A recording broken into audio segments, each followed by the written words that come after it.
Hello, everybody. My name is Abhinav. Today, I have a very special guest for you, my dear buddy Haren Khatau. Haren is an avid motorcyclist, but he right now is a little bit more than that. Haren is a true globetrotter, and well, Haren, he spends his time between India and Singapore. He is half Indian, half Singaporean, and he really likes to ride motorcycles on the dirt. And currently, Haren, you are traversing almost most of the globe on two dirt bikes with your girlfriend. Yeah. So, just to give you a little bit of context, Haren has been on the road for over 11 months now. The plan is to ride from all the way from Singapore to the UK. Yeah. And we're just going to talk to Haren a little bit.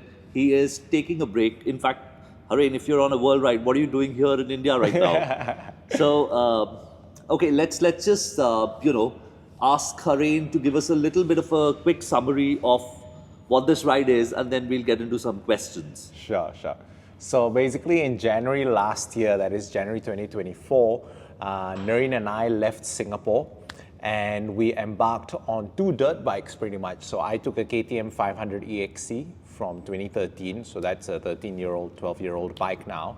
And that's an enduro bike. And Nerine took a CRF 300L, very well-known dual sport bike. And we left Singapore with just about 30 kg of luggage fitted onto our pannier bags. 30 kg each? 30 kg each. And we left. So this trip was basically about 2 years in the making at that point in time.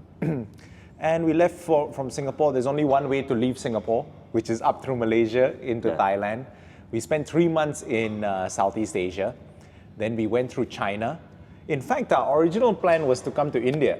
What happened was the Myanmar-India border never reopened after COVID, right? Oh, yeah. And that's why we came up with the plan to go via China. And we thought, it's something different. I've already ridden the whole of India on my Tiger 800. Nerine has been to India a couple of times as well to ride.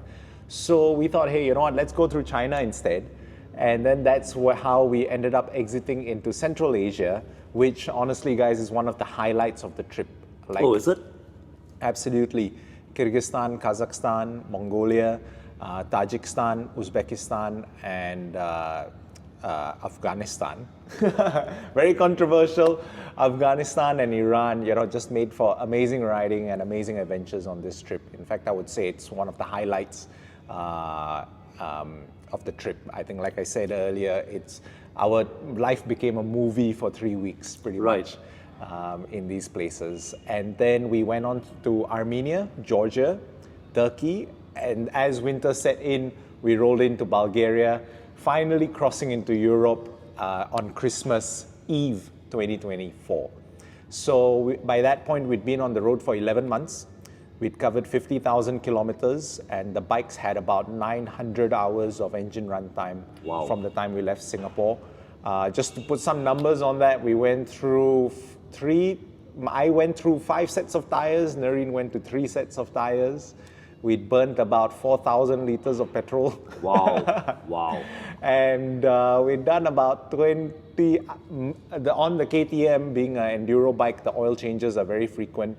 I was changing oil every 35 hours. So if you do some basic maths, I did about 22 oil changes for my bike.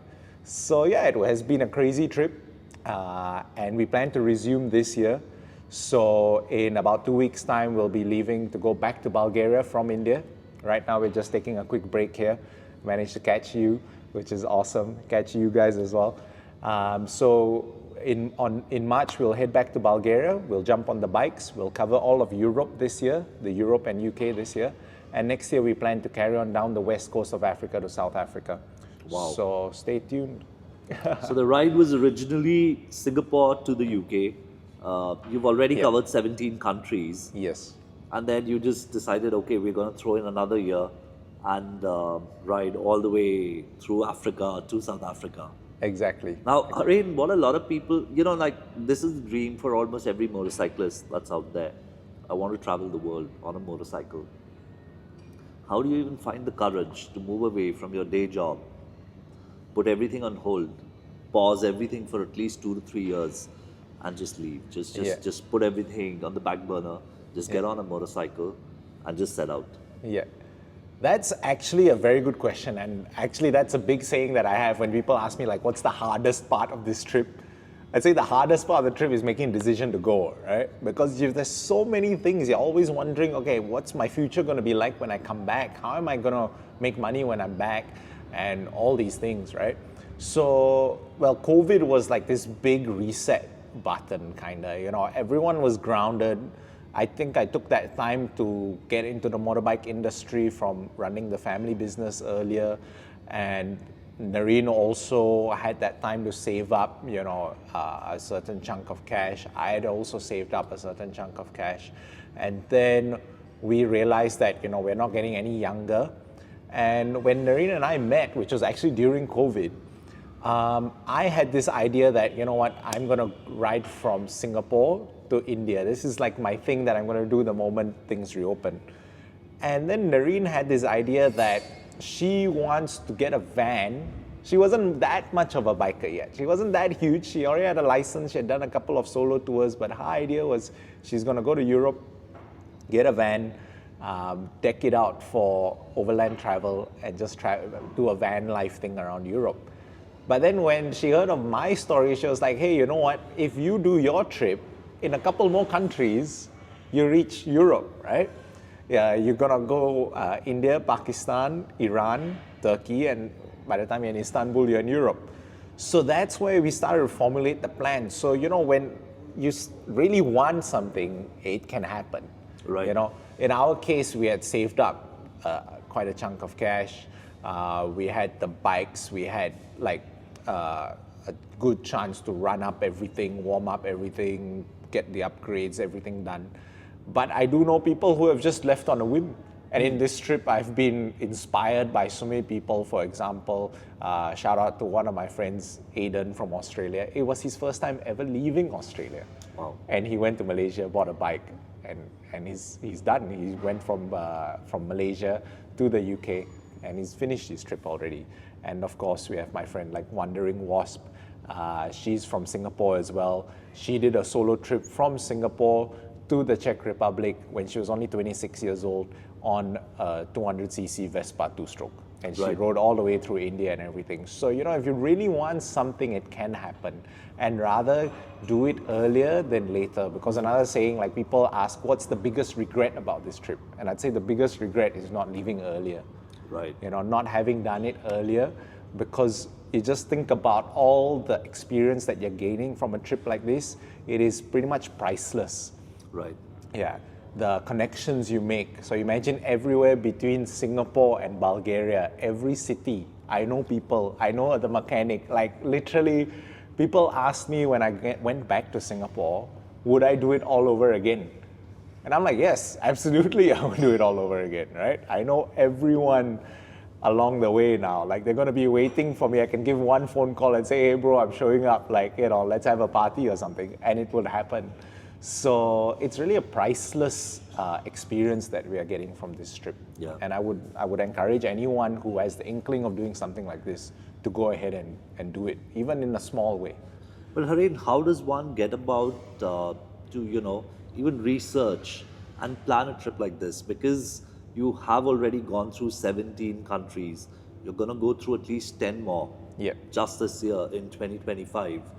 How do you do your research? Do you go to forums? Do you speak to a lot of bikers? How do you connect with people that, okay, I'm going to go to this country, this city, this is the kind of expenditure I'm planning, etc., etc. How do you go about it? Like, how can I, as a rider, today, let's say if I have the money, if I want to set out, what is the first thing that I need to do? Like, how do I research? Okay. So if you were to do a trip like this, I think the most important thing is, of course, make sure that you give yourself lots of time, right? Time is, if the more time you have, basically the more you can enjoy the trip. You don't have to go very far. That's what, you know, I felt about this trip. It's like, you know, people think that they need to go very far to have a very good trip or to fully engage themselves. But it's not about how much distance you travel on the trip. It's about how much time you have to fully absorb the experience that you're having. So I would say there's no need to plan too much. The main thing is you have everything that you need with you when you leave. Okay. So when it comes to checklists like that, of course, feel free to ping me if you want a checklist like that. I'm always available at All Terrain Overlanders. We are on Instagram mainly, and we're always replying to queries, questions people have. We have amazing Excel spreadsheets of like what to pack, what to carry along, even clothing and all of that. So if you guys have any kind of questions about what we are carrying and things like that, tools, for example, always happy to answer those queries. So basically, we put everything together on our bike, and we know roughly the direction we are going to go. Okay. That is the main thing. We started from home, so we were kind of familiar with Southeast Asia and how things would run there. We knew we didn't really need too much formal visas or anything in the surrounding countries around. So likewise, if you guys are from India and now you want to start, go somewhere regional first. Get an idea of the traveling, get an idea of the rhythm of moving day to day. This is the minimum. Then as you start to go more further afield, you already have the packing, the tools, the understanding of the bike, the day-to-day riding sorted out. Now all you need to worry about is your visa. Yeah. Then of course, as you go from place to place, nowadays you have Google. Google works pretty much everywhere. Of course, as you go into the Central Asian countries, Yandex becomes a very popular app for both navigation as well as for hotels. Okay. So you got to figure out like which are the apps that you need for certain places. Okay. But one very important thing to remember is that it is impossible to know everything on the day you leave. Right. As you go closer to these countries, you will learn more. And so on as you go along. Maybe I would say when we left, maybe we had 30% an idea. Right. In hindsight, thinking about it, we probably, when we left, we thought we had 70% of the idea. But now coming in hindsight, I think we only had 30% the idea. Like we had no idea what Central Asia was going to be like. Right. We had no idea what Central Asia was going to be like until the day we left China for Central Asia. In fact, I remember thinking Central Asia was a big desert. And I remember leaving Kashgar. Kashgar was the last city in China before we hit the Kazakh border, Kyrgyz border, sorry. And I remember packing away all my cold gear. And then the day as we left Kashgar got colder and colder and colder. And by that evening, we had a blizzard. Oh, wow. And I was like, these are spectacular mountains. Why have I never seen mountains like this before? Why did I not know that Central Asia was full of ice mountains and was cold and, I just couldn't understand why it never occurred to me. And I was pretty well traveled even before this trip. And that's where I realized that things don't really seem apparent. Right. And you have to basically prepare, make sure you're of course carrying the cold weather gear, but then you're going to pick up the intel as you go along. Correct. And as you go along, you're going to meet people who are coming the other way, especially when it comes to bikers. Yeah. So many times we've just flagged random people down on the highway, like we're just riding in Mongolia or wherever, we'll just stop, people will be coming the other way, we literally just have a roadside discussion, and we realize we know friends and mutual friends and all of that, and then we'll get an intel of what's lying ahead, and then we'll accordingly plan from that. Right. So giving yourself time, making sure you're carrying the right stuff, maybe doing a couple of short trips, means like 2 weeks trip or whatever, will warm you up enough for the long-term trip. Right.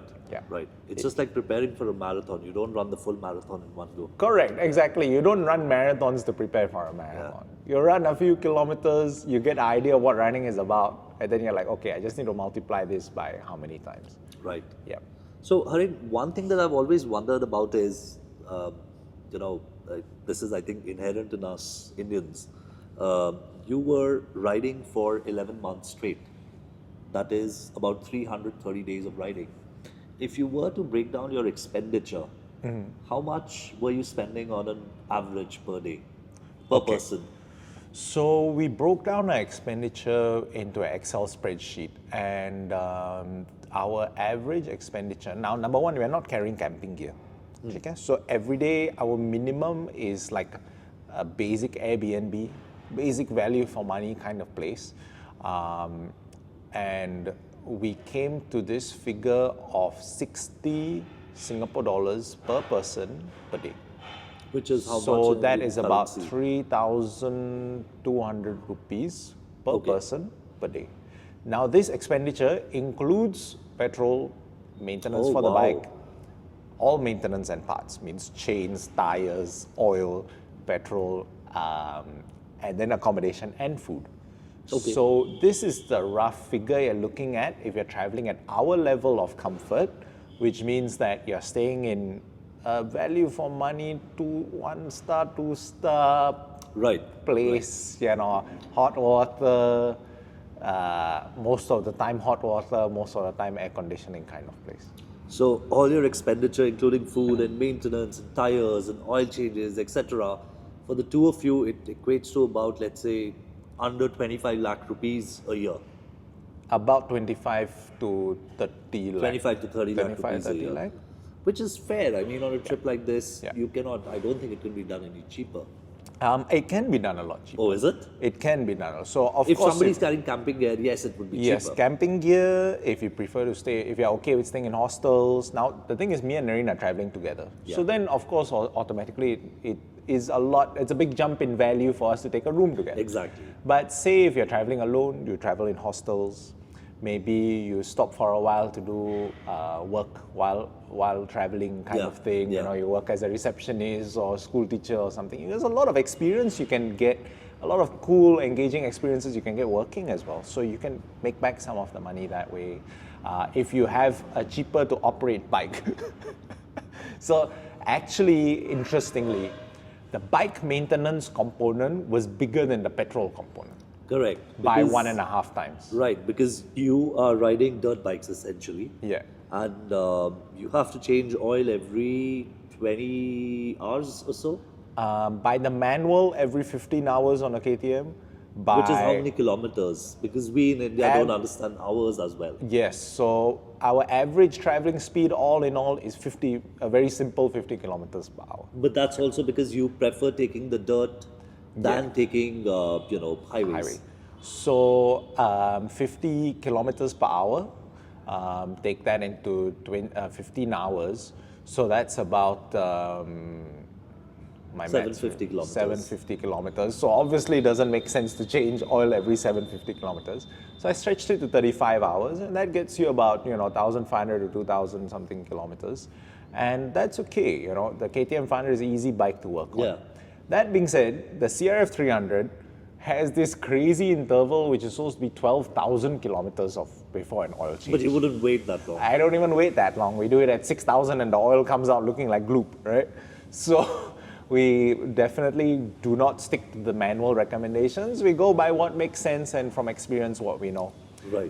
But that being said, the CRF, I think, in a huge way, because of its lower power, because of it using very commonly available parts, such as the chain is a 520 chain. KTM also uses a 520 chain. Its sprockets are hard steel. KTM uses aluminium. Yeah. So because of that, the wear and tear of that bike is crazy low. Yeah.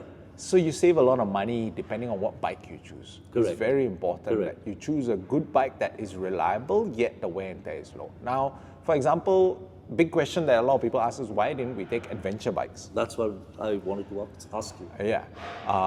So the main reason is, first of all, I don't want to get stranded somewhere where I can't pick up the bike.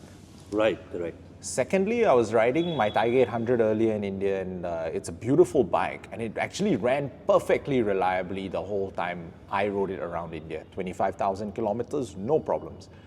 After COVID, my friend had helped me ride that bike from Kutch to Delhi.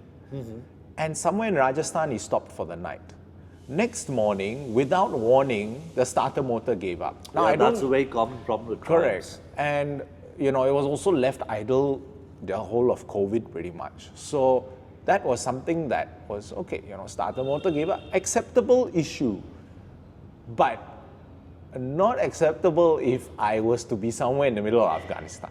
Yeah. In Rajasthan, okay, in the end, there was no way to fix it, but you call in roadside assistance, they come down, pick up the bike, they sorted me out perfectly, But imagine us in the middle of Afghanistan.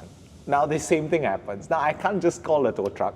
I don't just have a tram showroom even within a 2,000 kilometer radius of where I am. So that got me thinking big time. I was like, okay, big adventure bike means I might not be able to pick up the bike myself. Number two, I need to keep an eye out for Nerine as well. Number three, if I have a mechanical issue like this, I can't fix it in the field. I can't jump start it, I can't bump start it, I can't do nothing. And then with a dirt bike, I had the ability to pick up the bike as many times as it might drop. Yeah. Fully loaded, the bike weighs 178 kg. That's still lesser than, your Himalayan 450 or the KTM Adventure 390. And these are some of the lightest adventure motorcycles in the world. Yeah. So the my KTM 500 off the shelf weighs 115 kg. Yeah. With the upgrades and additional petrol 20-liter fuel tank that will take me about 450 kilometers, maybe add another 25 kg. And then you add 30 kg of luggage. Yeah. So all in all, you're looking at less than 180 kg for an all-up, ready to go around the world bike. Yeah. And that means that I can just pick that thing up time and time again. So I'm not worried about dropping the bike now. Yeah. And the big thing that happens then is when you go off-road, you are still having fun. Yeah. It's not like, oh, now I have a big bike, I can go off-road. And I am managing the off-road. I'm going off-road and I'm riding it like it's freaking Dakar 2026. Yeah. You know, I mean, I'm sending it hard and I'm having a blast. I'm not worried if it drops. I pick it up and carry on. Yeah. So yeah, like just thinking about it. Another thing is people would get like big adventure bikes. Then the bikes are wide, so just having like wraparound handguards is not enough to hold, like to prevent the bike from getting damaged. So then next you need to add the engine guard. Yeah. And then on top of the engine guard, then you need to add this and that. And next thing, the thing just becomes like this massive tank. It's true. So I ride the Tiger 1200, right? Yeah. That bike with fuel in it and just the engine guards, it tries 270 kilos. I once dropped it on the trail and the other guys had gone ahead. It took a little bit of effort to pick it up. Yeah. I was able to once, but had I dropped it again, I was out of energy. I couldn't have done it. And you're a big, fit guy. Yeah, I couldn't even imagine using a bike like that for an around-the-world trip where I would like to go off-road. I would like to take the path less taken by most. Yeah. So, a big bike, it doesn't really work for people like us. Correct. Anything with electronics on it, sensors on it, mechanical knowledge fails after a point of time, right, with electronics. So what are you going to do there? Exactly. So just like on that same note, there's a Singaporean guy called Rahim Rasad, and he's currently on his way up from South Africa back to Singapore on a BMW GS 1200. Okay. And he also was stopped somewhere because his sensor was dirty. Yeah. So a dirty sensor basically made the engine run very badly, and a lot of course, whenever something like this happens, it's a simple case of cleaning the sensor, yes, but it is a long time spent diagnosing what the issue is. Correct. And when you have a simpler bike with not so many sensors and all the sensors are easier to reach, because the bike is a simple single cylinder bike, then diagnosis, repair, everything becomes much easier, much faster. So what, if at all, there were mechanical issues or any kind of motorcycle related issues, what were they? What was the most noticeable issue that between you and Nerine that you guys had on the bikes? Right. Something that would have provided, that would have been a challenge in the ride. I mean, you were on the road for 330 days. You would have dropped the bike multiple times. Yeah. Did something break? Did anything break? Did anything fail? Anything like that? Okay. So, of course, while dropping the bikes and stuff, just a good pair of wraparound handguards meant that nothing would get damaged when the bikes dropped. Just simple as that. The bikes were lightweight. They didn't, yes, maybe sometimes the bars themselves would bend, but the handlebars would never bend. And actually, most of the time, the bike itself would never contact the ground, besides the handlebar. Yeah. So nothing because really of the luggage on the bike? Yeah, the luggage as well as the slimness. Right. The slimness of a dual sport bike, right? So nothing really contacted the ground when the bike fell over. Now the thing is, we would have mechanical issues. Yes, we have many mechanical issues. but they were all small stuff. It wasn't really anything that would stop the trip. Right. There were 2 points where the trip nearly stopped. Means trip nearly stopped, meaning we had to actually stop our day's ride. One was when Narine's bike got flooded. Okay. So the bike actually fell into a stream. Water went up the exhaust pipe, and the CRF, having a very intricate exhaust system, whatever, baffles or whatever, was trapping water in the baffles. Okay. And we didn't realize that, so it would keep re-flooding itself. That was one thing. But we managed to figure that out the next day. We got the bike towed out of the jungle. That was an adventure in itself. Where did this happen? In Laos. Okay. We were on the Ho Chi Minh Trail. All right. And we had to do a river crossing, a small river crossing, tiny one, to get to the main river, which had a barge. Right. And that's where this incident happened. Another time, we were in Kazakhstan, and we were riding across the Kazakh steppe. And suddenly my bike, it hesitated while starting. And then as I rode, gradually the bike started surging. Couldn't quite figure out the problem, and the surge got worse and worse. Luckily, I managed to limp it into the destination for the night. And just like that, you know, a Harley Davidson rider rode up next to me. And I was like, you know, "Здравствуйте, как дела? Мой мотоцикл es problem." And I just tried to use all my basic Russian to explain to the guy that I have a problem with my motorbike. And then he made a few calls, and he was like, "Da, da, da, okay, you follow me, you follow me." And then he brought me to this dingy, tiny little scooter shop. And then the guys had, like, there was a big gathering going on there. And, you know, I went up to the mechanic and I was like, "Brother, motorcycle problem." And it was so funny. He was like, "Da, da, okay, motorcycle problem, da, today, now drinking, tomorrow motorcycle repair. Now drink, you come drinking." So I was like, well, you know, we are not in a rush. Yeah. You know, that's the most important thing of the street. We are not in a rush. And we're just accepting the adventure as it comes. Yeah. And there's a very, very famous saying that the adventure begins when the bike breaks down, and this was a perfect case of that. So we pulled up to the workshop, unloaded everything, left the bike there. I put everything in a cab, sent it to the hotel. And we just chilled there, drinking, learning their culture, learning all their curse words, you know, just that kind of banter. Just having a good time. And then the next day we came back, had a look at the problem, and it was just a fuel pump connector that had loosened itself off. Right. So basically just snipped it off, soldered a new one on, and we're back on the road. So, you know, these things do happen, but we just get them fixed up on the way. Yeah. Definitely having more mechanical knowledge helps, but even in that case, it's better to have, more importantly, have in my opinion, to have a nice, simple bike that is easy to repair. That makes just life a lot easier if these things were to happen. Right. Yeah. Now you'd also be going through a lot of parts, you know, wear and tear, etc. Yeah. Chain, sprocket. Yeah. Were they easy to come by? Because how many you know, sprocket sets and chain sets would you have gone through on your KTM? Yeah. So we went through. I've been through 3 sprocket sets and chain sets. And every one chain set is 2 front sprockets. So you can say like 6 front sprockets, 3 back sprockets, and 3 chains. Okay. Nerine has only been through 2 front sprockets, 1 still on the same back sprocket, and 2 chains. Right. So there's a big difference there, as you can see. We use the same chain size, so a 520 chain.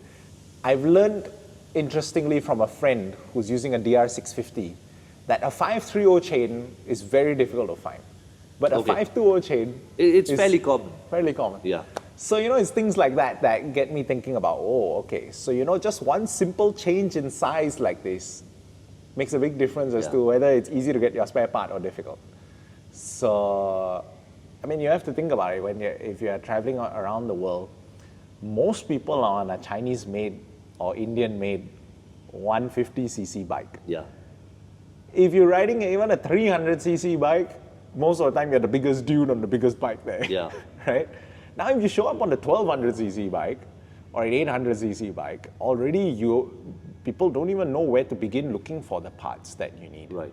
So yeah, that's something to keep in So mind. you were able to find parts, sprockets, etc. Yes. Because they'd be very specific in size and fit Yeah, on the so KTM. for the KTM, interestingly on the trip, wherever enduro was a thing, Okay, right. you could find parts Yeah. for KTM and KTM workshops, Husqvarna workshops. Wherever enduro was a thing, more or less you would find things for Honda, but the thing is Honda CRF things just didn't wear out so fast. Yeah, yeah. That's the amazing thing. Yeah. I think because the bike doesn't give as much power. Yeah, It it's just a just doesn't 24 wear. bhp motorcycle. Exactly.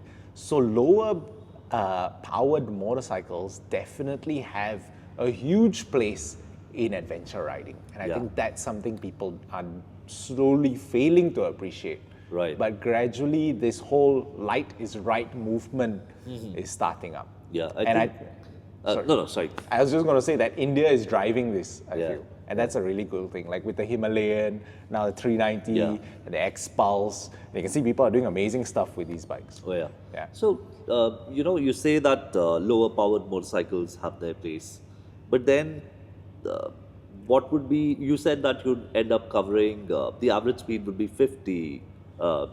Given any day per hour, 50 kilometers per hour. But then some countries would have nicer highways. Would the CRF have enough overtaking power on the highway? Okay. You'd be holding what kind of speeds on the expressways, the highways, the 6 lanes? Yeah. Okay. That is a very good question. And of course, I've had lots of time to think about this, right? So in China, we had to do a tour. In China, you're going to enter China without a tour if you're coming in with your own vehicle. Okay. So we had a tour, me, Nerine, being the two smallest bikes, and the rest were Africa Twins, Itinerary 700s, and so on. A couple of guys with CB 500X, CB 400X. Nerine and my bike were pretty much the slowest bikes there. There were days where we had to do 700 kilometers, 800 kilometers, 600 kilometers. And we did it. We kept up. We wouldn't keep up with the Africa Twins, right? But we just arrived like an hour or hour and a half later, So it wasn't a huge deal, honestly, in the grand scheme of things. How fast you can cruise is not a deal breaker. Okay. All you've got to do is leave earlier or anticipate taking a little bit longer. Right. Marginal is really a marginal difference.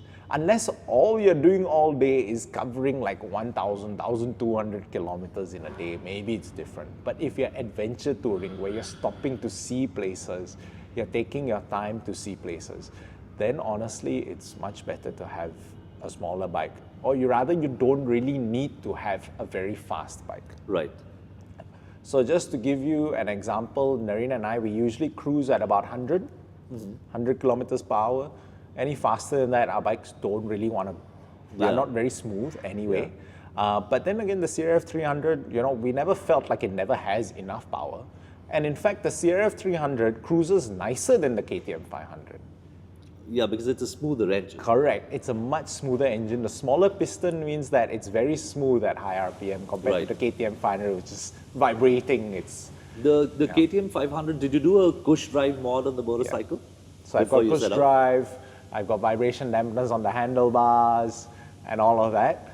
Still, it vibrates more than the CRF 300, which is bone stock and doesn't have a cush drive and doesn't have vibration dampeners on the handlebars. No, the CRF would be a cush drive. No.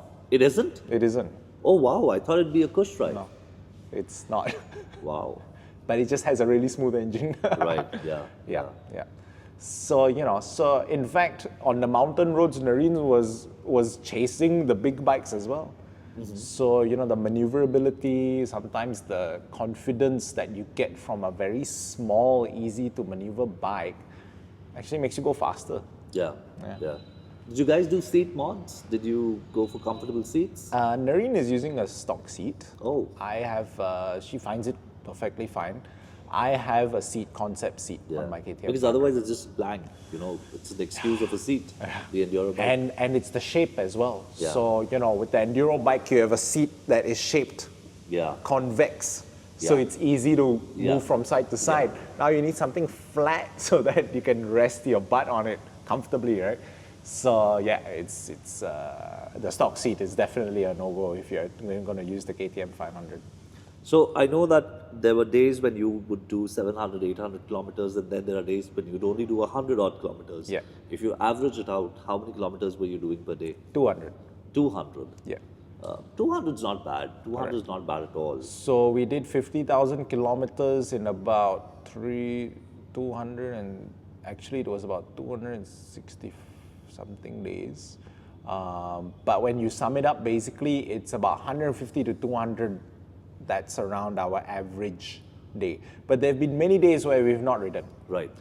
And so I would say the usual day that we ride is about 300 to 350 kilometers. How many hours would that be in a day?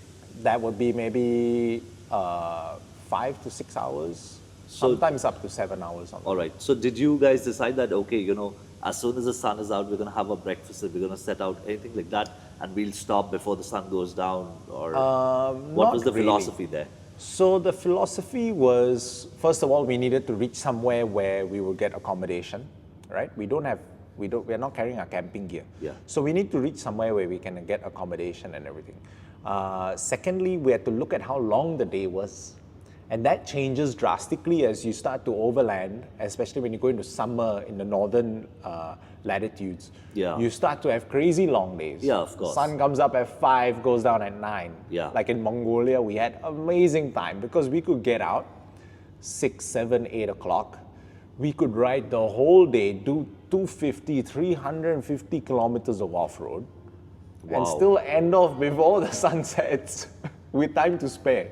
Yeah. So a lot of it is taking it day to day and planning. And as you ride more, you just kind of figure out what works for you and how to plan. So sometimes we'll just look at the Google estimate where Google Maps works fine. We look at the Google estimate, and from there we'll just count backwards.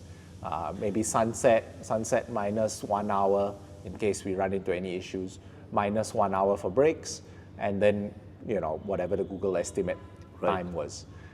But then, of course, when we had big off-road days, we would just literally wing it. We would start early and just wing it and see where we end up. You know, we did quite a few of those in Mongolia, big days off-road. But the great thing is we had a lot of sunlight on our side. So, you know, riding for 11 months straight, it's also very taxing on the body. Yeah. Would there be aches, you know, and pains at the end of the day? How would you deal with that? Did the body adapt to it? Yes. Did you guys lose weight over the trip? Did you guys gain weight? Because I know you're a big eater, so you love your food, right? So how does it work? You know, just break it down for us. Okay. So definitely your body, you need to, another thing about spending, like giving yourself time is, and not rushing to do too much, is that you open yourself up more to exploring, maybe by foot or hiking or things like that. Because you spend all the time on the bike, you start to get aches, you start to get cramps, neck aches, things like that, back aches. So definitely being able to be off the bike helps the body recover and be more active. So like halfway through the trip, I'd realized I'd gained 10 kilograms. Wow. 10 kilograms. And I was also getting like out of breath from just climbing up like one flight of stairs with my bag. And that was a big realization. And I actually started to work out while in the hotel room, at least just a little bit, even if I wasn't doing any exploring or walking around that day, just to keep my health and fitness in check, like at least a certain level of stamina and endurance in case, just to keep the body warmed up. And that really helped, and it actually also helped to maintain my weight from that point on. Nerine, on the other hand, didn't gain weight at all. So that was really interesting. We'd been eating the same stuff, we'd had the same lifestyle pretty much, but different bodies react differently. Now another thing is, like you said, the body adapts. So when you're thinking about riding, like maybe you ride a few hours of traffic, maybe you're not that a regular rider, you might feel, okay, I can't ride that long on this bike. But as you start to ride more and more, your body is actually able to go longer and longer. So Nerine and I would find the same thing. Like if we're just used to riding short days, suddenly the long days feel very tiring. But once we do a few long days, we can adapt to actually riding longer and longer. And that's what happened in China, for example, where we had to ride those really long days. When it came down to it, we just managed. And another thing we would do, a lot of people would be like, okay, now you're riding these super long, empty highways. Isn't it like a waste of time on a dual sport bike? You're just doing 90 or 100 on these highways where you could be going super fast on an adventure bike or like a big boy adventure bike. I'm like, yes, that is true. This would be your excuse to speed. But at the same time, we would make use of this time by like putting on a podcast, learning a language. So that's how I picked up a lot of languages and stuff along the way. Like all these long, long days just crossing countries. I would put on a YouTube video of Russian, how to speak Russian, how to speak Persian, how to speak Turkish. Just put it on there, let it play, and just practice in my mind. And of course, you don't really need that much attention to the road because there's not that much traffic. And we're turning it into a useful experience, And you'd be on a communicator, intercom with each other at all times. Yes. So we have the Cardo. We're using a Cardo Edge. Amazing system. So we're always talking to each other, warning each other of traffic. When we're going off-roading, I can advise her on which lines to take, for example. So it really helps. It's really good. Does it get confusing at times that, some countries you'd be on the left side of the road, some countries you might be on the right side of the road? Does it ever pose a challenge? Okay. So when we left Singapore, Malaysia, Thailand, we were driving on the left side of the road. Right. Then we went to Cambodia, we were on the right side of the road. We have never then driven back on the left side of the road. Oh, okay. So there was only one transition period when we went from Thailand to Cambodia. There was one near miss where I nearly collided with someone because in that moment I just phased out and went left and he went to his right. So we ended up almost going into a head-on. Again, luckily I had a dirt bike, just went completely off onto the complete gravel where he wasn't. And it doesn't have ABS, right? Your motorcycle? There's no ABS. Right. Does Nerine's bike have ABS? Okay, perfect. So, these bikes are completely very simple. I carry a little string so I can even bleed the whole bike, nice. on my own and all of that. But anyway, coming back to the thing, there was only one transition period from Thailand to Cambodia, and then everywhere else since then, it's all been driving on the right side of the road. Now we'll only drive on the left again now when you go to the UK. Right, yeah. So yeah. So, Haren, I remember when you started on this ride, the very first few days, I think it rained for 5 days non-stop, right? And you guys were riding slow, but you were still riding. Yeah. You had your rain gear on. How important is it to carry the right kind of gear, and how much weight does it add on to the motorcycle? Talk us a little bit about gear on a ride like this. So basically, when I left Singapore, now when you pack for an overland trip like this, you're not packing for 4 seasons, right? You're packing for 5 seasons because you're packing for summer, spring, autumn, winter, and then winter means basically you're going to be riding in cold plus wind chill. So you got to be layered up. So I think my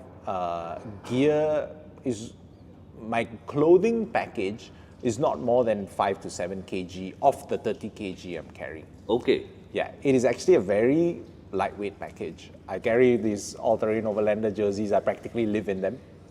I have 2 sets of thermals. 2 sets of thermals meaning 1 bottom, 1 top. So one set of thermals. I have a down jacket that goes inside my riding jacket. Yeah. And then I have my raincoat. So if I were to bundle up completely for the coldest setting, it would be thermal plus down jacket plus riding jacket plus my raincoat. Now, the thing is that before we entered China, we were in Southeast Asia. The temperature was plus 42 degrees. Wow. And humid 42 degrees. Yeah. It was pretty bad. What we would do is we would freeze water in the fridge overnight in a 500 ml bottle.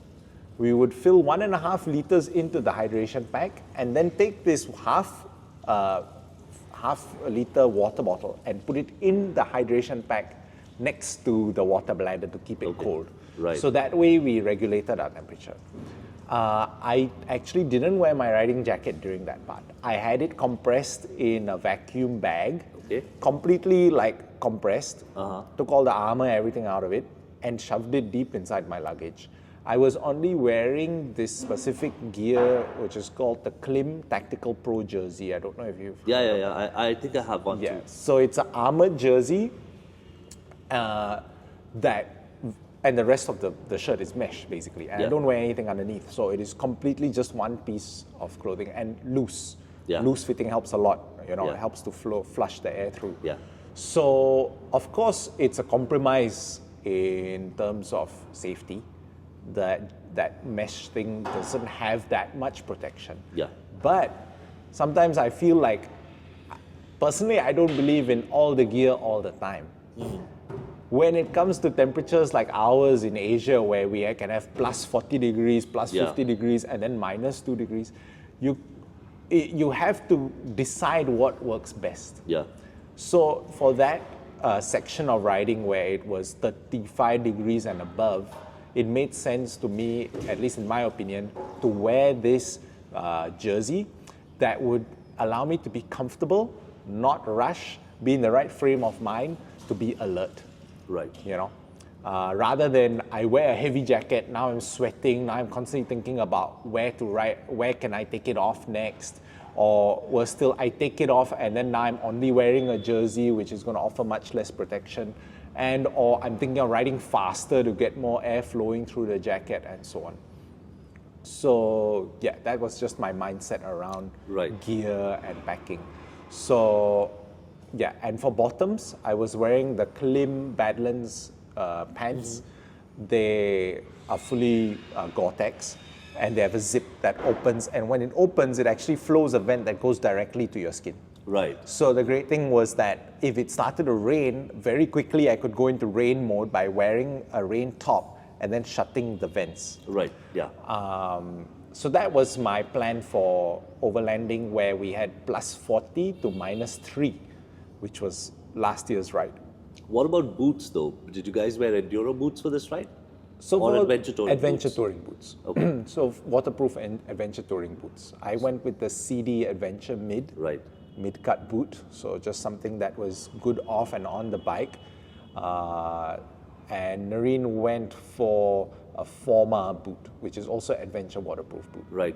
So the problem that I have with waterproof boots is, they're waterproof and all, that's great. Once water enters from the top, a waterproof boot doesn't dry out. So since you were crossing rivers and water would have gone inside the boot. So what do you do then? Okay. Number one, you have to wear an overpant.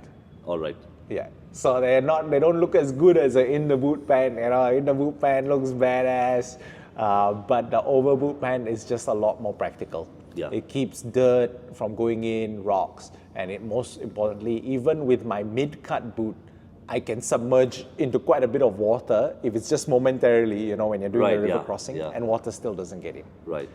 However, I'm still prepared for water to get into the boot. And there's two ways to go about this. One is you carry waterproof socks. You wear them if your boot gets wet.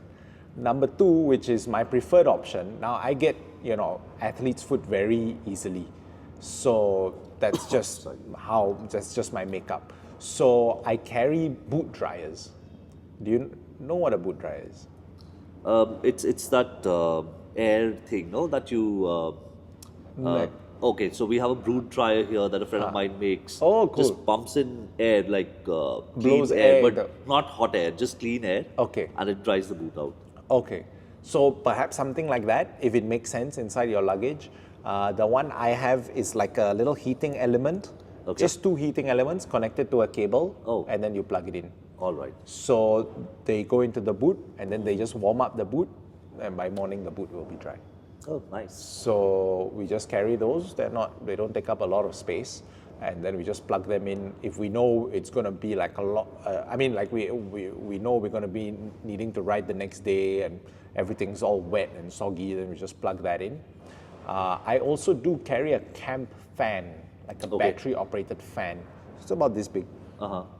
and I use that to dry out the helmets or just to blow at clothes or whatever that I need dried out for the next day. Right. Yeah. And of course that comes in handy if it's warm, if it's a bit too warm or whatever in camp or Airbnb or whatever. So how many pairs of underwear were you carrying on this ride? 4. And 4 underwear, 4 socks. Okay. 2 of these jerseys. Right. 1 pair of convertible, the decathlon style cargo pants. And the thermals. That's it. Since you'd be staying at hotels and Airbnb, so washing them is not a problem. You'd be washing them as frequently as possible. Yes. And also another thing to remember is that if you are overlanding and you have the time to move like how we did, where we're following the weather, following where the temperatures are good, it's much cooler. Yeah. So you're not really sweating that much. So you don't really need to wash every day or change every day. Right. You can really stretch the laundry intervals quite a bit. What is the longest you stretched it to? I can't say this on camera, guys. Just say it, man. I think maybe about 5 to 10, maybe 5 to a week perhaps. Right. Then I managed to reach somewhere where I was like, okay, everything needs to go for a wash now. This would be maybe in a Central Asian country? Probably in like Mongolia or somewhere. But if you have a good outer layer, you save on a lot of the inner layer laundry and stuff, right? You have something that's going to block out everything at the first possible point.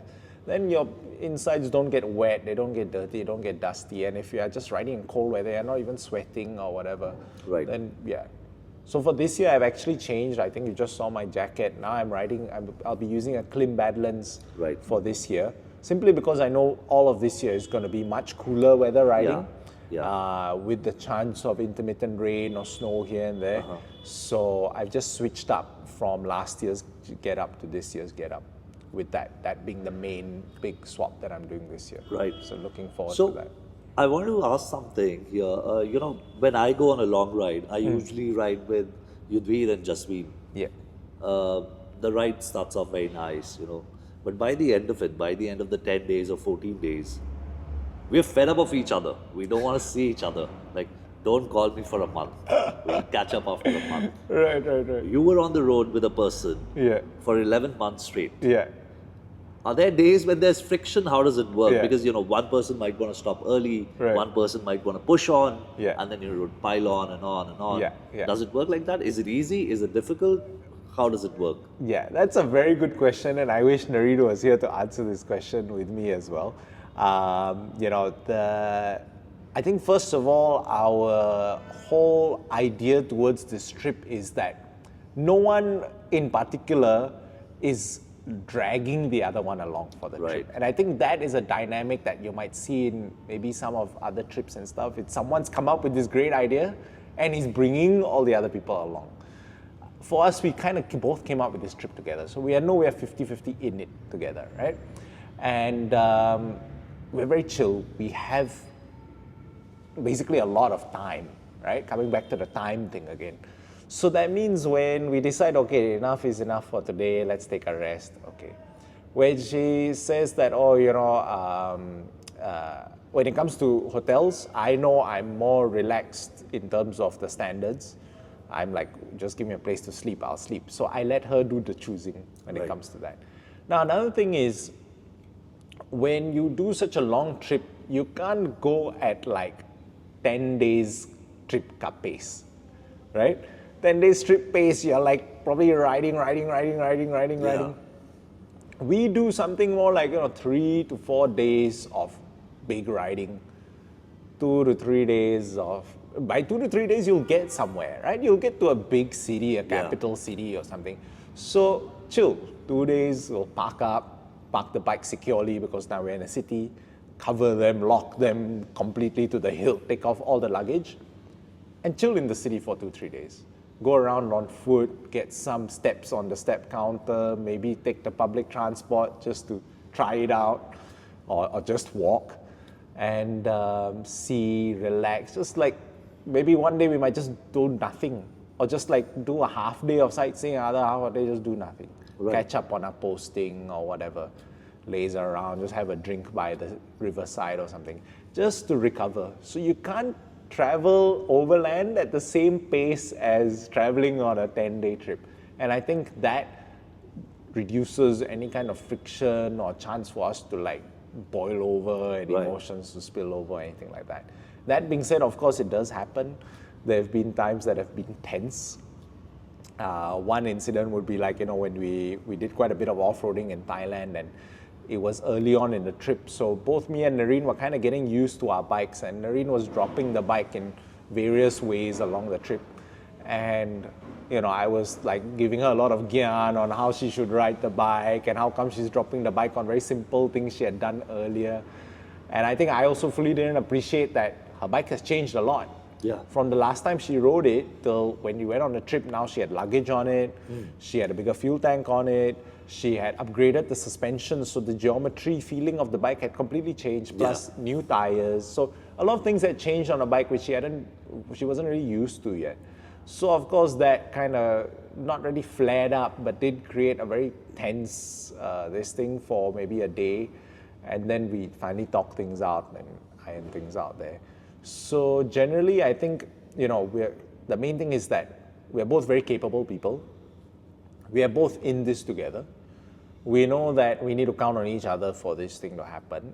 And we just maintain, a very mature way of talking to each other so that things don't escalate into, big arguments or whatever. Right. So people ask us, like, how you guys not killed each other right yet? Or what do you guys do when you guys argue? And I'm like, we don't even really argue to begin with, So so it's been a pretty great experience. So we've spoken about the motorcycles, we've spoken about the planning.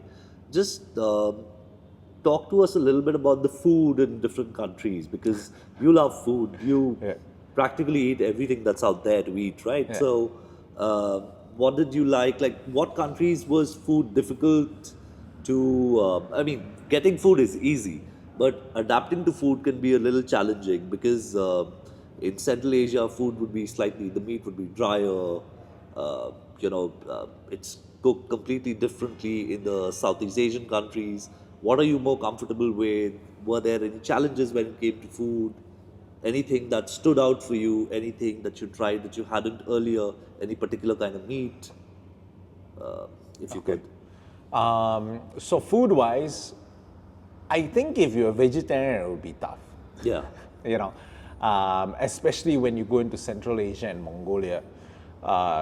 These people are nomadic people. They've got their flock of lamb, sheep, cows, whatever. So whatever they decide to harvest from their sheep is what you're going to end up eating. From their flock is what you're going to end up eating for the day. So there would be days where we just eat some different combination of wheat, potatoes, and meat and onions. Another new combination of these 4 ingredients practically.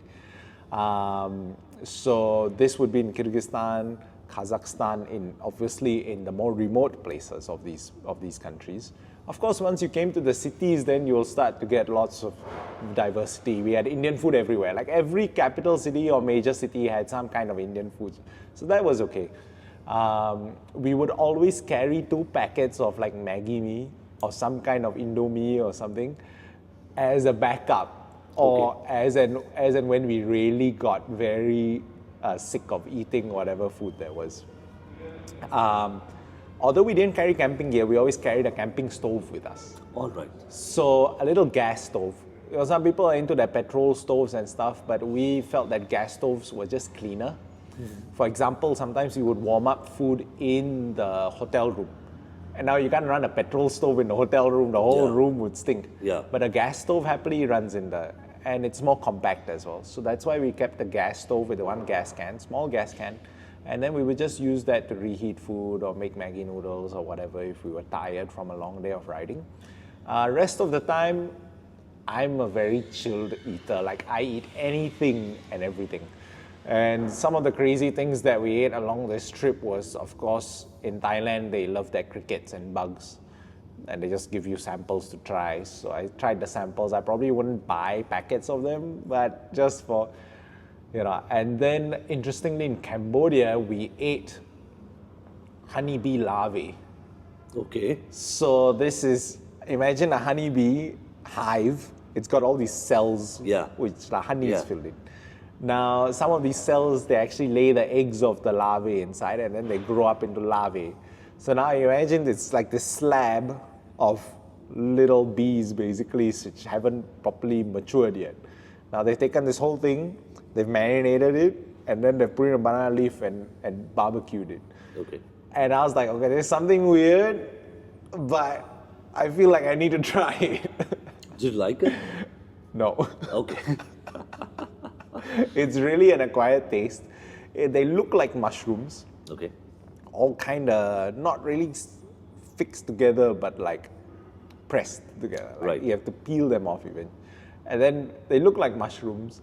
Then when you put it in your mouth, it's got the texture of a mushroom.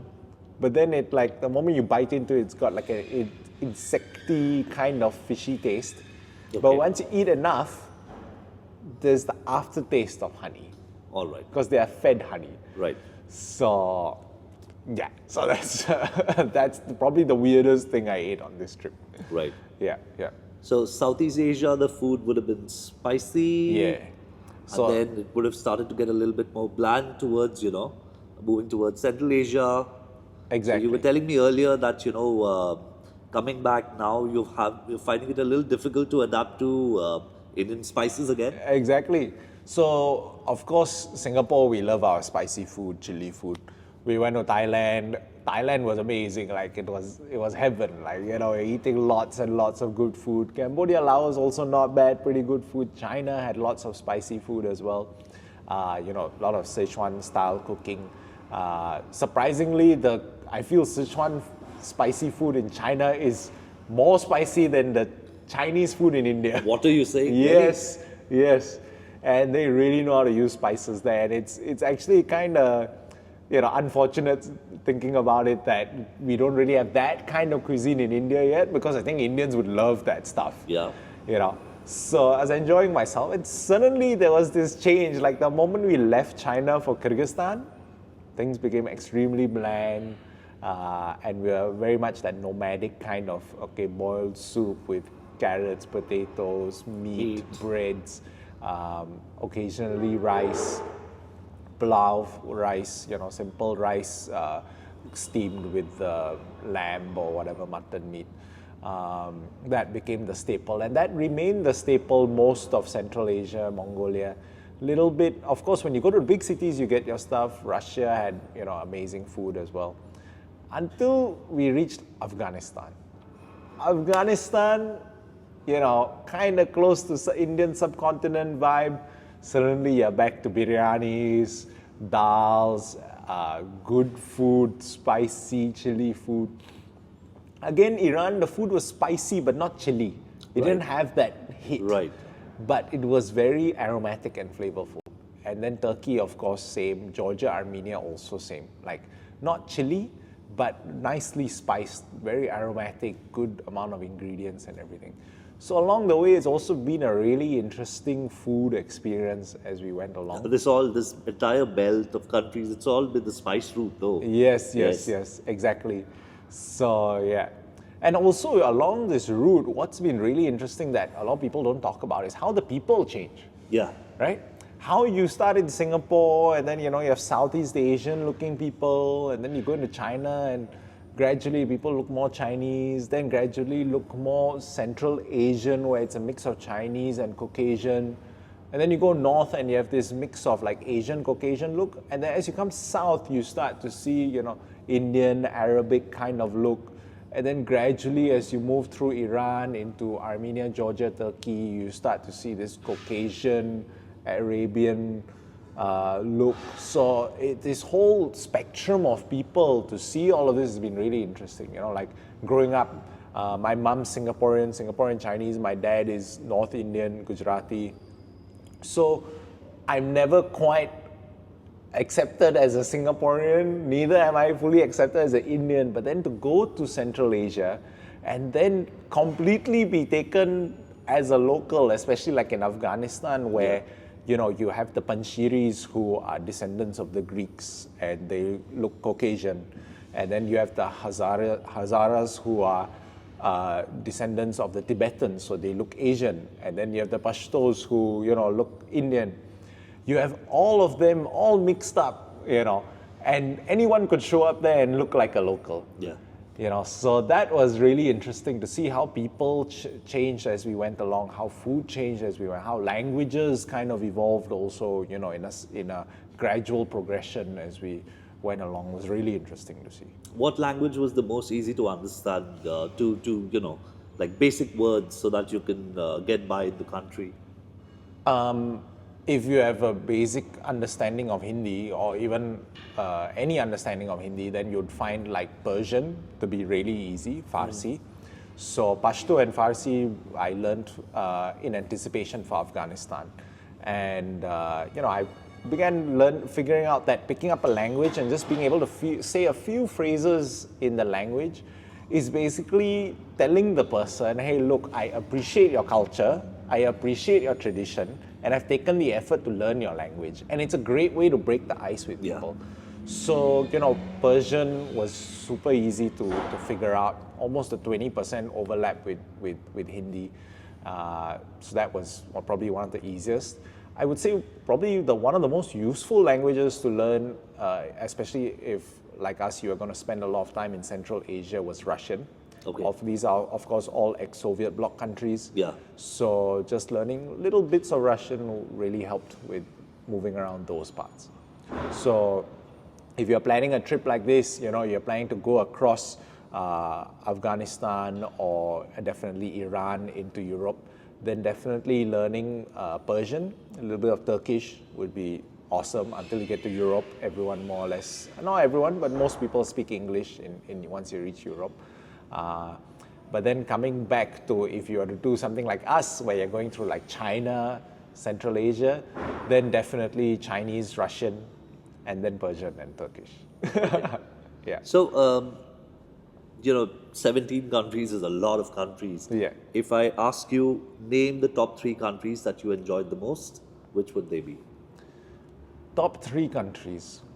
Okay, I'd honestly have to say that our time in Afghanistan was probably the most intense but engaging experience, and I would put it at the number 1 spot. Okay. It was just like our life became a movie for 3 weeks. We initially only planned to be there for 1 week, and then just one thing led to another. Growing up in India, especially growing up in Kutch, dusty, hot part of India, Afghanistan felt very, very home to me. I felt really at home in Afghanistan, weirdly. And people's vibes were similar. I could finally get a decent masala chai, like weirdly it worked out. But of course, there's always that thing in the back of your mind that, it is still, things are still not very stable. Just before he reached, a few people had been shot in one of the marketplaces. A one-off incident now, but things like that still do happen.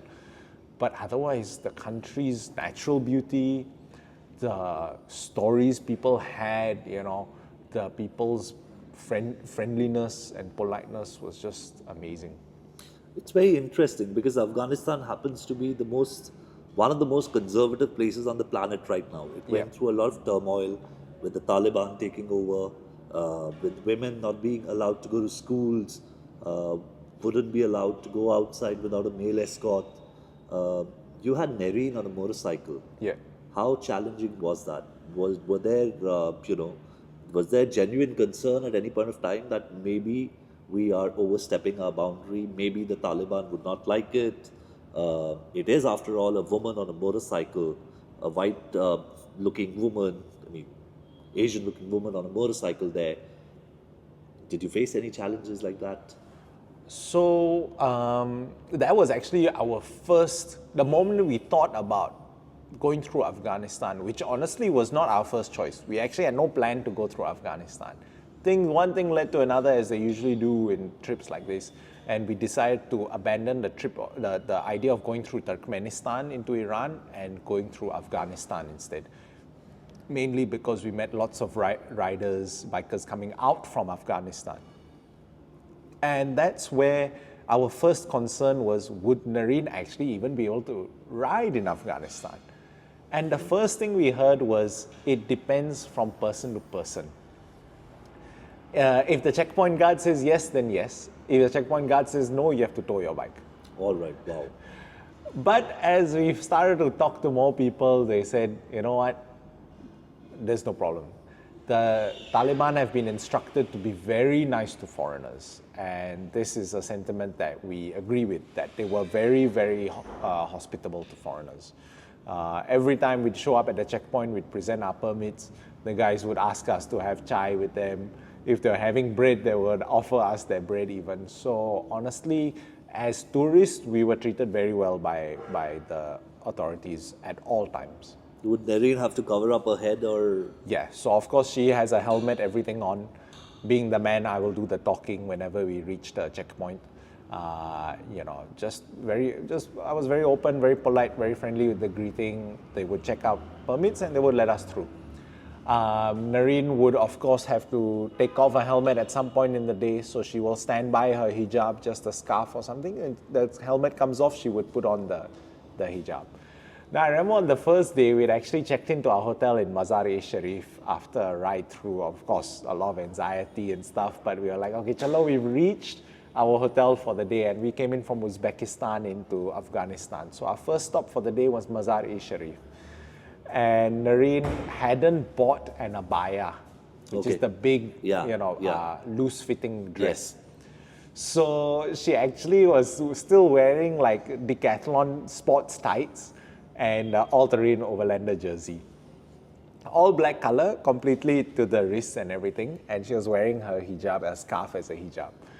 And she was just about to go out. I remember the hotel manager comes running down the stairs and he's like, Madam, how can you go outside? You are not wearing any clothes. And she's like, yeah, I'm just going out now to buy an abaya. Oh yeah, but if Taliban see you, maybe they don't like it, blah, blah, blah.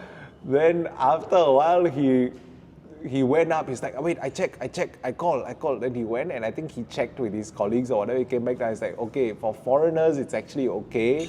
They will kind of be okay with it. They'll be tolerant to that. A little bit more tolerant. Right. So either way, the first thing we went to a abaya shop and she wore a abaya. But you could see there was definitely, some differences based on status. Yeah. So, it seemed like if you're a higher status woman, you could get away with just wearing a hijab and dress. If you were lower status or perhaps you were more religious, then you would wear a full proper burqa. So, which is completely, it veils the face even, you can't see anything. Like niqab means you can still see the eyes, but burqa means completely nothing. So you could see there was definitely some variations on the control or rather how much they would dress up. Right. Yeah. So that's Afghanistan. You've summed up Afghanistan. Yeah. What about the other two countries that you enjoyed the most? Okay, another country I really liked was Mongolia. So Mongolia was really crazy. We also weren't planning to go Mongolia. Then we met some biker friends. Shout out to Kira and Brendan Hacks, amazing couple also on dirt bikes from Canada. And they were like, yeah, you can just apply for a transit visa to go from Kazakhstan to Mongolia. And just so happened, we had our friends who had booked a tour, 10-day tour riding around Mongolia. Narine's best friends and her little gang. So we actually made this huge 3,500 kilometer one-way inways into Mongolia, hung out with our friends for 10 days, and then rode back out again 3,500 kilometers. And it was amazing because we rode in, went through these crazy landscapes. Mongolia is the off-road, like one of the best off-road places.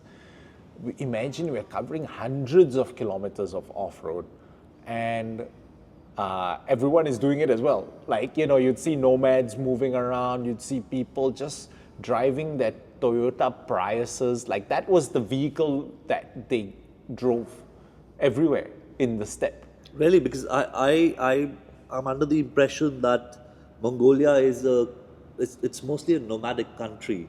So a Toyota Prius would still be an electric vehicle. You'd get electricity everywhere. It'd be easy to charge. No, it's a hybrid.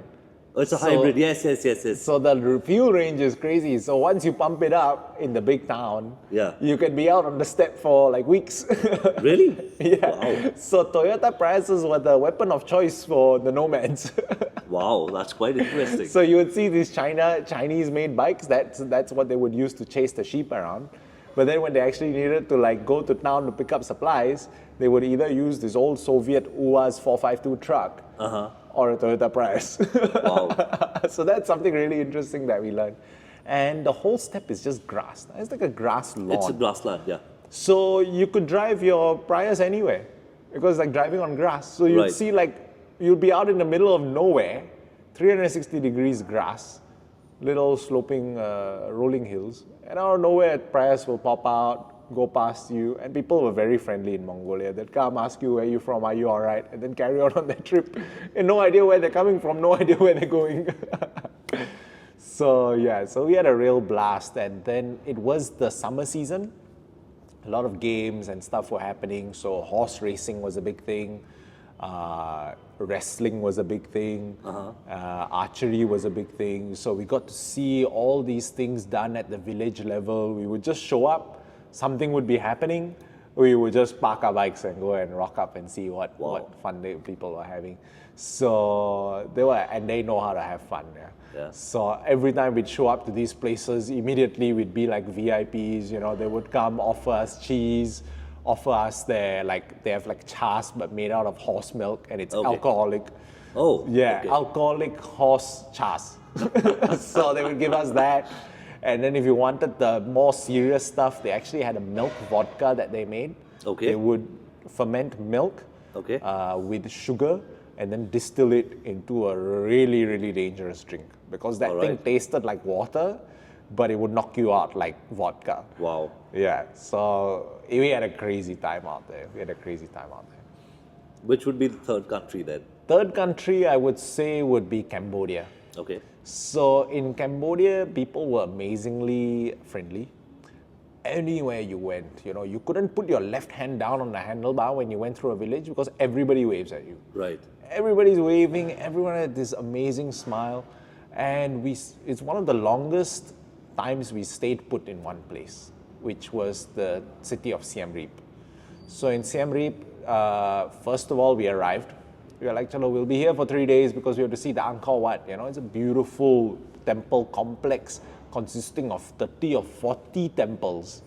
So you can spend days just exploring. It's not just one temple like the main one, the Angkor Wat itself, but it's a complex of 30 of these. Right. So we're like 3 days okay for that. Turns out, 2 days after we arrived, there was going to be an enduro race. Oh, wow, yeah. Oh, I think you participated in that. Yeah. So we're like, wait a second, there's an enduro race. Like, what are the chances of something like that? So we're like, you know what, Angkor Wat is going to have to wait. We're going to have to do this race first. So we actually rented bikes. And then we... Go on. We rented bikes and then we participated in the race. So one day we spent practicing, and then the next day we actually raced. And that was a lot of fun. Now, once you go for the race like this, people are wondering where you're from. You're the only foreign competitors there. And mind you, they were really good riders, by the way. Right. Everyone wanted us to go out riding with them. So 2 days later, we went for an enduro ride with them. We went out, did a trail day, had a hell lot of fun with that. All really, really skilled riders, I must say. We had a lot of fun. Went out to see some of the sites, did a big 150-kilometer loop. Came back, finally went to see the Angkor Wat, did some other stuff here and there. By then we knew a whole bunch of people. We just loved the place so much. So we ended up spending 10 days there in Siem Reap. And generally the whole vibe of Cambodia was pretty much, people loved their bikes. People loved meeting people. They were so friendly. Food was great. And on the whole, we just enjoyed ourselves thoroughly. Right. Yeah. Now, picking top three is easy. What about the bottom three? Now, I know you would have had a good time in every country. Yeah. But even then, if you were to rank 3 countries, that would be... Maybe you can skip the next time. Yeah. Which would these be? And why? Okay. Now, I must say these three also not, number one, like you said, not easy to say. Number two, also with these things, it's, I might say something and I tell someone else, another traveler, expecting them to agree, and they immediately disagree and say, wait, no, I had like the best time in that country. But if I were to say, unfortunately, our experience wasn't that great in Georgia. I don't blame it on the people at all. I think we went there at a bad time. So the elections had just happened, and many people felt that the elections were rigged in Georgia. There were protests in Tbilisi. There was a kind of racist sentiment, not really to me and Nerine, but to our friends we were traveling with. They did get into an incident where they were actually physically assaulted. Oh, okay. And, called racist slurs and everything. And yeah, they were actually of Indian descent. Okay. So that was very horrifying, honestly. And we just generally felt that people were not that friendly. Then again, this was our own experience, and I would not recommend anyone to skip or suggest anyone to skip just because of that. Because at the same time, we've had so many people go there and tell us amazing things of the country. Yeah. So that might have been one. If I have to think of another place, I can't think of any other place. Really? I can't think of it. I think only that place is where I could have thought, where I had a higher expectation, and then that expectation really wasn't met. But then again, I also think because of whatever was happening in the country, it's in a country where the policy of the government isn't quite very straightforward. Right.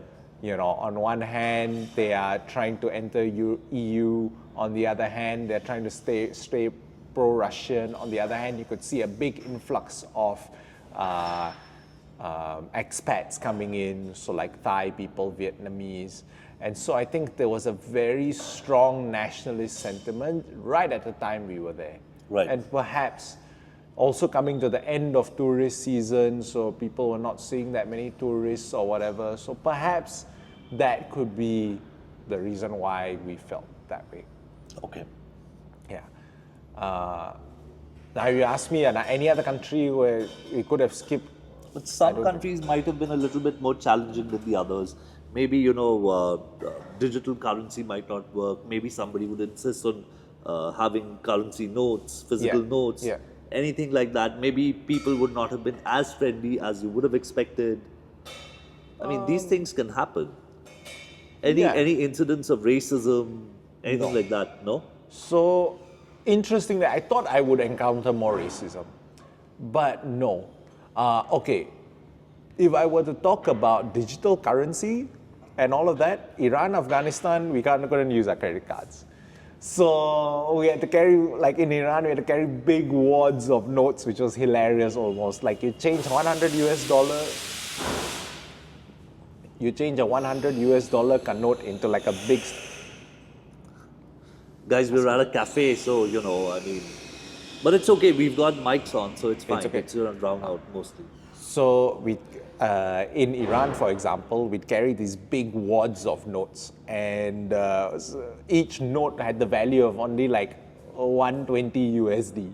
Okay. And that was the biggest denomination. All right. So we had to carry these big stacks of notes. And then that was like, it was really funny to like take out lots and lots of money to pay for simple things. But that was just a tiny issue in an otherwise really nice country. Like I really enjoyed our time in Iran. We met amazing people. We met a big biker group called Phoenix Motorcycle Club Tehran. Shout out to anyone from Phoenix who's watching this. Imagine a whole motorcycle club, everyone's on Bajaj Avengers. Really? And they really had really good things to say about the bike, and it was so cool to join a motorcycle club where we have all these Bajaj Avengers, everyone is like suited up and ready to have a blast, and we really had a good time with everyone there in Iran. Kazakhstan, Kyrgyzstan was really nice. Coming back to what you said, there were a couple of encounters with people who just seemed to want to throw their weight around. Okay. And I think it was just the way some people were there. You could see that there were really nice people there in Kazakhstan and Kyrgyzstan. And there were also people who wanted to like be heard. Maybe it's like some of their warrior instinct or something. Right. So, we did get into, I wouldn't call them shouting matches, but like tense situations where people were trying to tell us off for like things like so-called revving the bikes. We would just show up, we'd switch off the bikes, but a person came out from his apartment and then started yelling, saying that we were revving the bikes and we shouldn't rev the bikes past 10 o'clock. To which I first apologized, but I said it's not even 10 o'clock, it's 9:15 now, and we're not revving the bikes, we just rode in and switched them off. And then he carried on in his own language, and then I just apologized. But after a while, I realized that he was just taking the piss. Yeah. And after a while, I started handing it back as well. But I think it's just a small, very, very small percentage of people who behave like that. Most of the people in Kazakhstan, Kyrgyzstan were very, very nice. To a lot of us Indians, Kazakhstan, Kyrgyzstan, it's pretty much the same thing, but they're not. They really aren't, right? Yeah. If you could very briefly describe, the differences between the two countries in terms of riding, the landscapes, the people. Yeah. Kazakhstan is a huge country. Kyrgyzstan is a much smaller country. Now, there are basically two different tribes, if you want to call it, of people.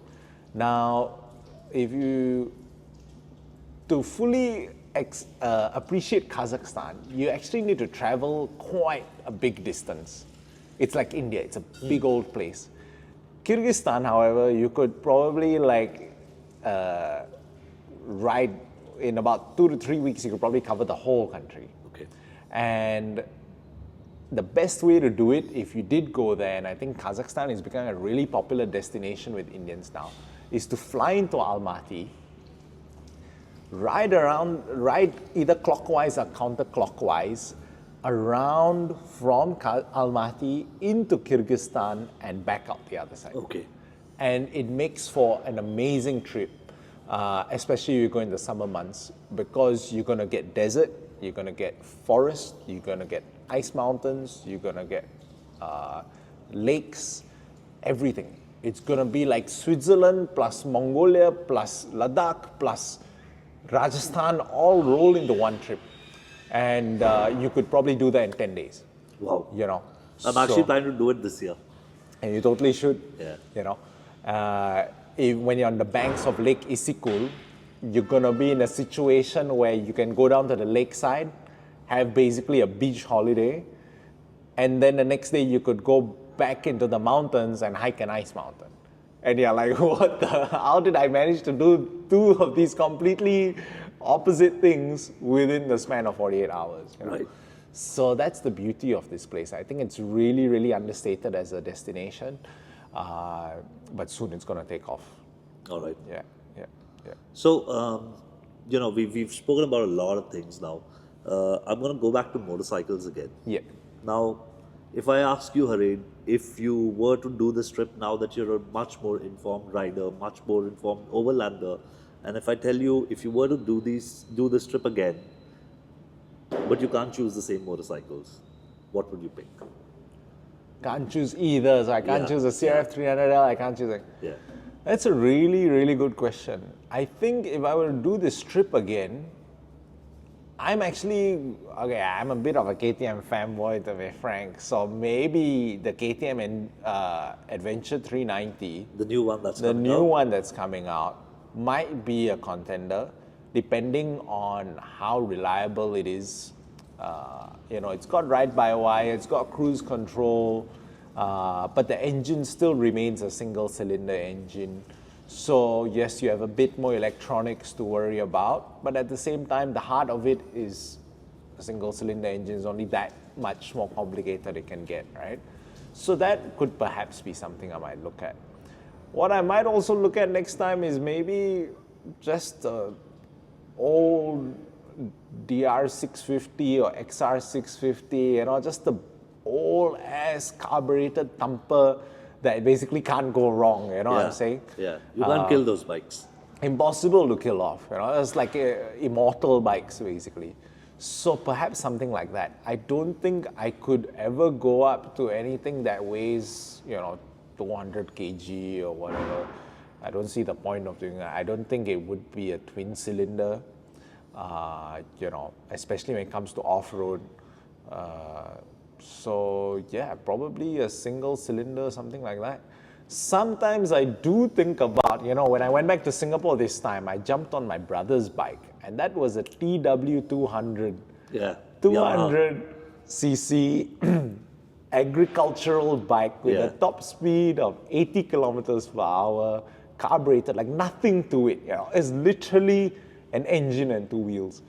And I did even think about what would an overland trip on a simple bike like that be. The fact is, what is the definition of an adventure bike? An adventure bike is a bike that takes you on an adventure, right? There is no definition of adventure bike. You have people doing overland trips on bicycles, right? When we were driving through Mongolia, we had 12 Honda monkeys ridden by 12 dwarfs. And the Small monkeys people. of 50cc, right? Monkey now, the new one is 125cc. 125. 135cc, ridden by little people. Nice. So, what is an adventure bike? Adventure bike is any bike that takes you on an adventure. Yeah. And that's up to you to define. Right. So, yeah. So you ask me why I might ride next time. Hell, I might ride a TW200 or Honda Monkey or something silly like that just to prove the point. So, since we're talking bikes and you mentioned, different kinds of motorcycles, one question that comes to my mind, and this is something that a lot of Indians talk about at all times, is you rode a motorcycle with a tubed tire. Yeah. You did 50,000 kilometers over all kinds of terrain. Yeah. You must have encountered punctures. Yeah. Would you want a tubeless setup for your next ride?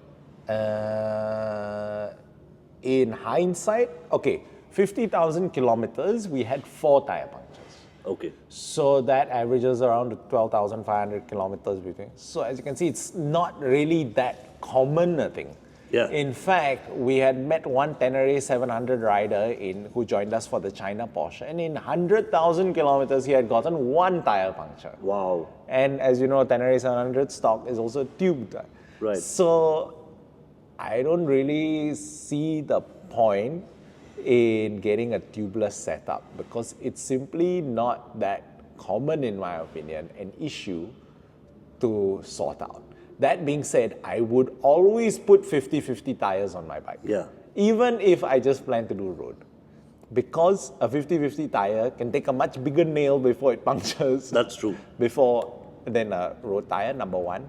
And number two, if you encounter mud, gravel, sand, whatever, it handles much better. You want something that can take everything most of the time rather than something that's only good on the road and then fails the moment you have a little bit of snow, a little bit of mud, a little bit of gravel. That's my opinion.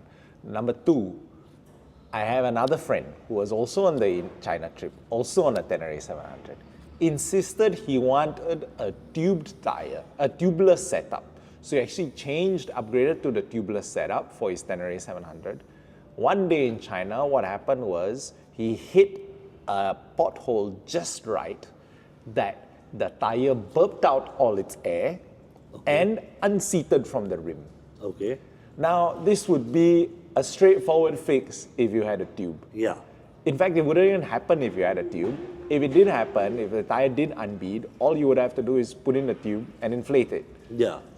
The thing is, how do you reseat a rim on a tubeless tire, tubeless rim, if you don't have an air compressor? Yeah. And so you actually had to ride with that front wheel unseated for 10 or 20 kilometers. Finally found a compressor and shot it back and filled it with air. Yeah. So I would rather have a system that is tried, tested, and you know you're going to fix it once and for all, than to have a tubeless setup where maybe some funny thing happens or whatever, and then you have to again deal with it, again deal with it, again deal with it. So I found tubeless not really to be that big of an advantage. At the start also, I was using heavy duty tubes, ultra heavy duty 4mm tubes. I realized even those are pointless, because what happens is that they are so difficult to work on. They make the tire change such a chore that they outweigh the benefits of putting them in the first place. So I would say, and they're much heavier and all of that. So when it comes down to it, normal tube, a normal tire, keep the spare tube with you, keep the tools to replace it with you. Out of the 4 times we had a tire puncture, 2 times we realized the puncture when we reached a stop, which happened to be next to a tire shop. Wow. And 2 times, being a lightweight dirt bike, we just rode with the tire punctured until we reached 5-10 kilometers to the workshop and we got it fixed. Like we do, we get out of the trail even with the puncture and then get it fixed up. Exactly. So, it's not a life and death thing. Right.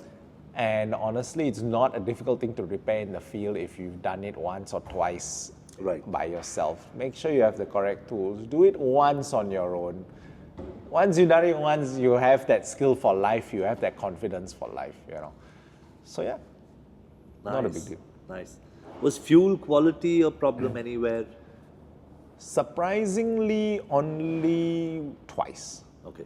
So there will be a lot of dodgy fuel along the way, honestly. Like people, they would just write there that this is 80 octane, this is 90 octane, and sometimes they're like, okay, my CRF, I'm not too bothered about. That thing gobbles anything it gets.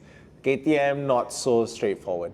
So in Thailand, once we filled at a pump that was not exactly a common brand, not one of the big brand pumps. And I remember while doing a overtake, 6th gear, straight uphill 6th gear overtake, and it actually, I remember coming out, and the KTM delivers good power the moment you squeeze on the throttle, right? 500, it goes. And I come out, and instead of going it just went and I was like, what was that? And I went back in, and I went back out again, and again on the gas, and it went and just would not speed up. And I realized it was knocking. So that's where I took it easy.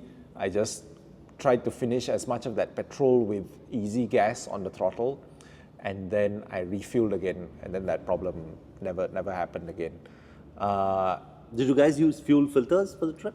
Okay, so we have Acer-based fuel tanks, upgraded tanks. Yeah. So the stock KTM tank is only 10 liters.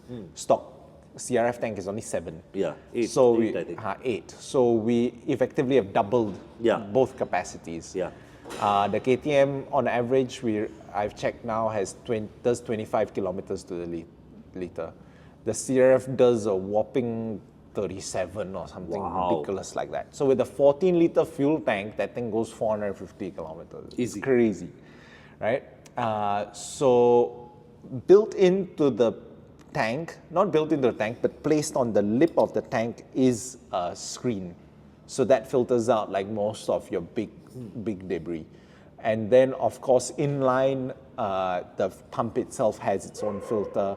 And on my bike, I have another inline filter with the fuel hose. Right. So that we just clean out every once in 200-300 hours, once in every 6,000 kilometers. Okay. Yeah. So I think we've been talking for at least an hour and a half now. So I think we'll have to start winding this down. Yeah. So the thing that I want to know is, again, you were on the road for 11 months straight. It's been a month that you guys have not been riding. Yeah. How much are you looking forward to resuming the trip? Does it not at any point of time feel like, oh God, it's getting a little monotonous? Again, I'll have to be on a motorcycle. Again, I'll be out riding for an entire year. Yeah.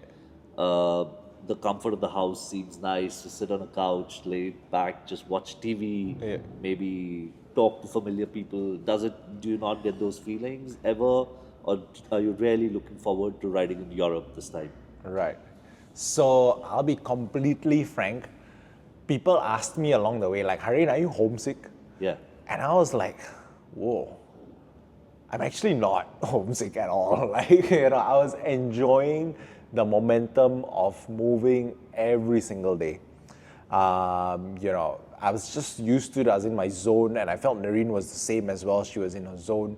Sometimes I felt like, like it was a few long days, especially I'd be like, I don't mind chilling. And actually, whenever I think about chilling, I think about going to my place in Corbett, my resort there, everything is chill there. And it was weird because I thought I would feel like I want to go to Singapore more, but I kept thinking about just chilling, So I'm going to do that tomorrow, which is going to be great. But yeah, there was no real oh man, I just want to be done with this. Yeah. And I can imagine that. Like many people, I travel fatigue after being out on the road for a long time, but really not for me. I think, Nerine and us, we've got each other to talk about. There's always a familiar person there to talk things through with. We never feel like very alone. We always have each other. So I think that actually helps that a lot. Like they say, if you want to go fast, go alone. Right. But if you want to go far, go together. And I think this is a big aspect people don't get about this go far, go together thing, which is if you have someone there to talk to and you don't have that loneliness, you don't feel like you want to go back or stop moving. Right. Weirdly. Yeah. So yeah. So now even although when I was back in Singapore, I was like, oh my God, this is awesome. I can just get a bit of a regular thing going on day to day. But even on the last day now, when I was in Bulgaria, I remember it was freezing cold. It was snowing. Last couple of hours I had 2 feet of snow. It was 0 degrees the whole time pulling into Sofia before we parked up our bikes. And I still remember thinking, oh my God, I still felt so bittersweet about having to stop the trip. Yeah. I was like, there, I could actually have carried on riding, no problem. If the snow wasn't so bad and if I didn't have a ticket booked, I would happily carry on riding. It's just that, I knew I had to go back, see my parents, and it was a good time to go back as well as snowed in and everything. So, yeah. So every time I think about, do I want to get back on the road? I remember that moment in the snow when my fingers had frozen stiff and my face was actually hurting from how cold it was, and still thinking it was a bit warmer and I didn't have an air ticket, I would have carried on. So, I'm actually quite looking forward to getting back on the road again. Right.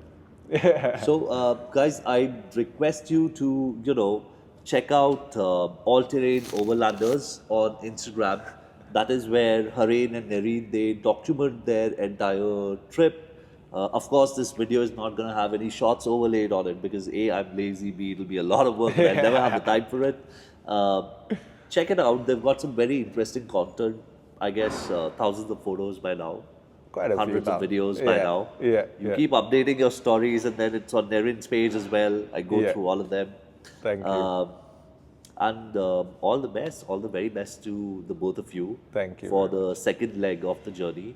I hope we have another conversation here, a year down the line. Yeah. Would you be back in India before you head off to Africa? Perhaps. No idea yet. But we'll see. But so your trip was going to culminate in the UK. Yeah. But now you have plans to ride further down in Europe.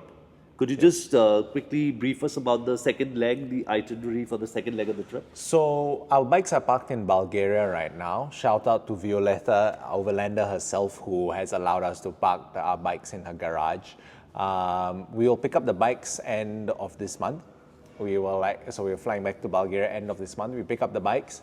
Then we head up from Bulgaria to Greece up through the Balkan countries. And then our plan is to make it to North Cape. So we'll actually have hit the Arctic Circle from the equator and then down to the UK. We'll spend 2 to 3 months in the UK. Then we'll go to Southern Europe by autumn. And then we'll wrap up 2025 in Morocco. We're going to have some friends fly in to do a little trip in Morocco. And then we'll carry on down the western coast of Africa to South Africa, and then we'll pack up the bikes and see what we do next. By this time, your motorcycles would be close to 80,000 kilometers or so? Or a little less? More than that. Maybe more than that. 120,000, I think. So maybe a swap of motorcycles would be in order for the Africa trip? Perhaps. No, Africa trip will be the same motorbike. Same motorbike? After after that. After the Africa trip, then perhaps we will either have to do a big service. Maybe we will change bikes for America or whatever. Maybe we'll come back, just relax for a while and decide what we want to do next. But yeah, I wouldn't be surprised if the bikes pull through all the way, because honestly, they've been performing really well this year. Yeah. Well, that's amazing, man. Thank you. All right, Haren, all the very best to you. Thank you so much. Nerine couldn't be here. She's in Singapore right now. She's flying in on the 19th, right? Yes, correct. Yeah, today is the 15th of February. It's a Saturday. Yeah. And end of month, you go back to Bulgaria. Yeah. First right. March, we resume the trip. All right. Yeah. All the best, man. Thank you so much. Okay. Again, go to All Terrain Overlanders for any and all information on their trip. Now, we all knew RTW Paul. We'll soon know RTW Haren and Nerine. Yeah. All right. Perfect. Thank you so much, Thank guys. you if you watched the entire video. Really, I appreciate it. We appreciate it. Thank you so much. Bye-bye. Bye-bye.